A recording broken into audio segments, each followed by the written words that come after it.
Last Wednesday, India held a anti-satellite test. Now this test created a cloud of orbital debris that's flying in low Earth orbit. And so when I think of orbital debris that they're tracking, it's the size of my fist, several pieces of that. Now that's potentially of high risk to NASA assets and more importantly to our NASA astronauts. What's NASA's reaction to that?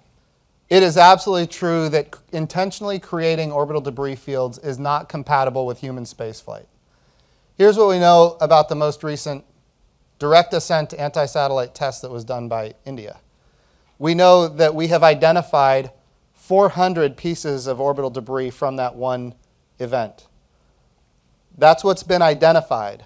Now, all of that cannot be tracked.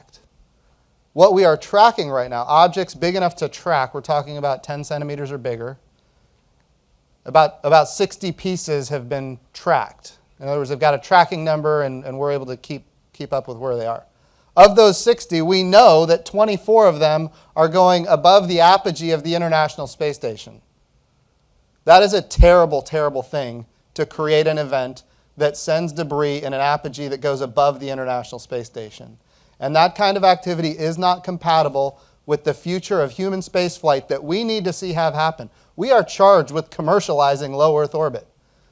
We are charged with enabling more activities in space than we've ever seen before for the purpose of benefiting the human condition, whether it's pharmaceuticals or printing human organs in 3D to save lives here on Earth, or manufacturing capabilities in space that you're not able to do in a gravity well.